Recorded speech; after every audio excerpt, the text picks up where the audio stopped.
Greetings, my quirky history enthusiast. Welcome back to Pim's Peculiar Past, where we delve into the odd, the unusual, and the downright bizarre moments in history. Today we're off to the coast of Oregon to relive one of the most explosive and smelly events ever recorded, the exploding whale of 1970. Grab your umbrella, your raincoats, because this is going to be a whale of a tale.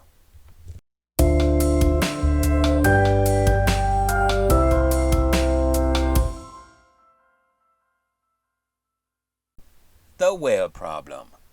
Our story begins on November 9th, 1970, when a 45-foot, 8-ton sperm whale washed ashore near Florence, Oregon.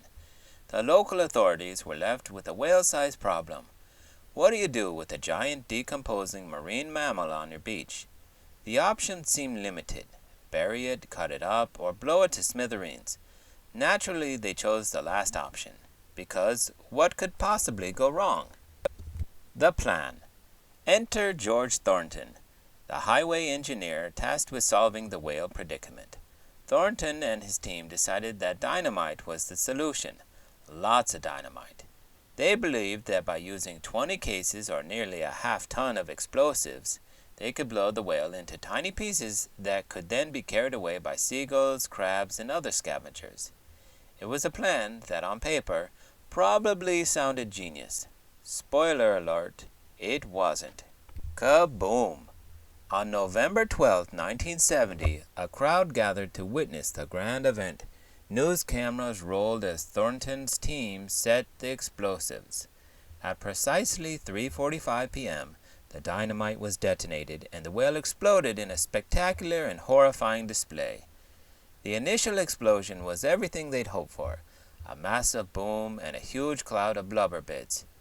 However, things went south quickly. Instead of small, easily manageable pieces, enormous chunks of whale blubber were launched into the air, raining down on the spectators and their cars parked nearby. The aftermath. One particularly large piece of blubber crushed a parked car some distance away. Miraculously, no one was injured, but the spectacle left everyone covered in a greasy, fishy mess.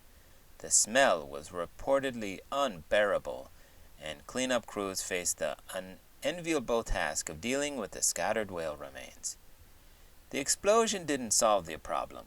Large portions of the whale remained on the beach, too big for seagulls to handle, and still very much in need of removal. Ultimately, the remaining whale parts had to be buried, which in hindsight probably should have been the plan from the start. Lessons from the blubber blizzard. The exploding whale of 1970 has since become a legendary tale, often cited as a prime example of good intentions gone hilariously wrong. It's a reminder that sometimes simpler solutions are best, and that dynamite should probably be reserved for rocks and old buildings, not dead whales. The legacy. The story of the exploding whale lives on in popular culture, even inspiring a 2020 highway sign in Florence that read, "Exploding Whale Monument Park," is a fitting tribute to a moment in history that truly blew everyone away. Literally. So next time you find yourself faced with an enormous problem, remember the exploding whale and consider all your options carefully. And maybe leave the dynamite at home. Stay curious and avoid explosive solutions. Pim. Do you have an unusual piece of history for Pim to research? Email us your suggestions at beastlybanterblog@gmail.com.